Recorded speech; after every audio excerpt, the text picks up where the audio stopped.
Deus me deu o dom de jogar futebol, a coisa que eu mais amo. Então, sempre procurei desfrutar au máximo. Lui, c'est Ronaldinho. Les cheveux courts et un sourire XXL d'abord, les cheveux longs, bouclés et un sourire XXL toujours. Pour le Brésilien, le football était un jeu, un spectacle dont il aura été l'un des tout meilleurs acteurs. Ronaldinho, c'est une technique inoubliable, inclassable, 1m82 de talent pur qui a marqué chacun des clubs par lesquels il est passé.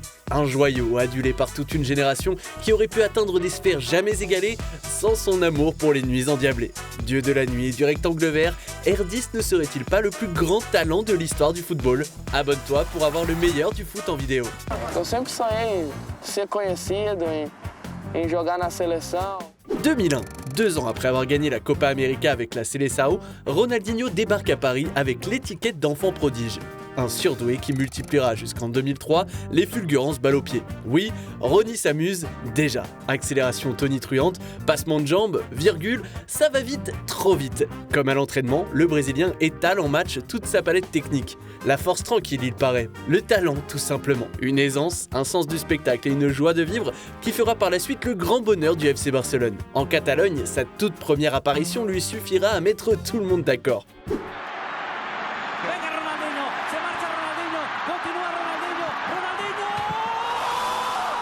Il est 1h28 du matin quand R10 réalise cet incroyable slalom suivi de cette lourde frappe sous la barre.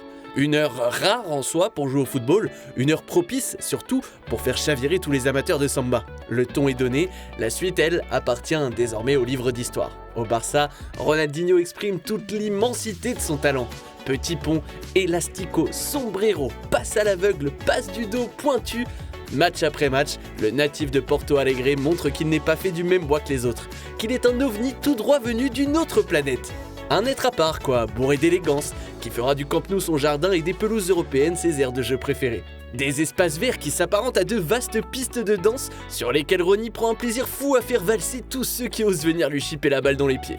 Désormais, on ne se déplace plus au stade pour observer un simple match de football. Non, on fait le déplacement pour admirer la créativité du Brésilien, pour assister à un spectacle à ciel ouvert, découvrir une nouvelle feinte dévastatrice, contempler de ses propres yeux cette folle sensation de facilité technique d'un homme à la célébration devenu culte pour toute une génération. À cette époque, personne ne peut le nier, Ronaldinho est le meilleur joueur de la planète. Un ballon d'or acclamé par le rival madrilène après une prestation d'anthologie. Un ballon d'or qui guidera la nouvelle génération du Barça vers de nouveaux sacres nationaux et continentaux. Parce que oui, R10, ce n'est pas seulement l'art du dribble et de l'improvisation, c'est aussi une vista incroyable. Un coup à gauche, un coup dans l'axe, le Brésilien avait le timing de la passe. Tu sais, celle qu'on donne dans le bon tempo, celle qui crée un déséquilibre chez l'adversaire, celle qui fait mouche. Bref, Ronaldinho au Barça, c'était tout ça. Un mélange de grâce, de pureté d'un joueur qui aura hélas trop vite, trop tôt, été rattrapé par le rythme débridé de son style de vie en dehors des terrains. Du Camp Nou à San Siro, la suite de sa carrière ne se résumera plus qu'à quelques coups d'éclat. Les matchs en plein milieu de la journée, non merci. Ce qui l'intéressera, ce sont les grandes affiches, là où tout n'est que strass et paillettes, enjeu, prestige et volupté. Mais alors, où se situe R10 sur l'échiquier des plus grands génies de l'histoire du ballon rond? Ok, cette question est totalement subjective, on te l'accorde.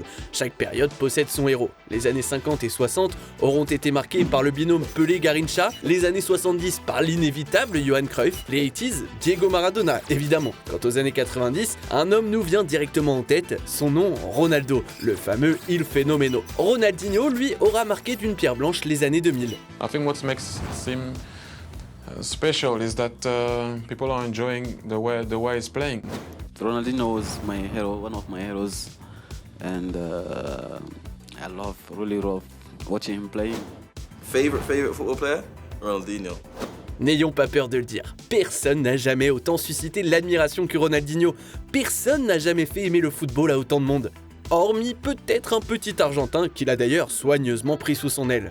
Et dire que Ronny n'a jamais pris le foot au sérieux, que c'était un amoureux de la vie nocturne, un adepte des nuits trop courtes. Des entraînements où il ne se donnait pas toujours à 100%, des préparations d'avant-match tronquées, quitte à s'exposer à des risques de blessures et aux critiques pour manque de professionnalisme. Ce style de vie en dehors des terrains, Ronny l'a toujours assumé. En même temps, comment aurait-il pu y échapper pour un fêtard comme lui lorsqu'on réalise un road trip façon Erasmus quasi parfait? Finalement, l'homme qui aura été le premier à dépasser le million de vues sur YouTube aura vécu le football comme il le voulait. Et tant pis s'il n'a pas régné plus longtemps comme d'autres ont pu le faire avant et surtout après lui. Qu'il aurait pu être sans conteste le joueur le plus talentueux de l'histoire avec un poil plus de rigueur sur le pré.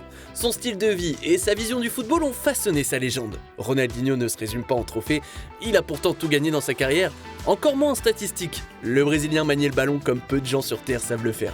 Il restera à jamais l'un des plus grands surdoués que le football ait connu.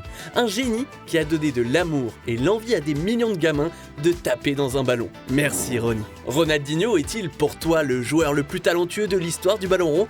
Dis-nous ce que tu en penses en commentaire. Si tu as kiffé, n'hésite pas à parler de notre chaîne autour de toi, d'aimer, de partager. Quant à moi, je te dis à très vite pour une nouvelle vidéo. Ciao!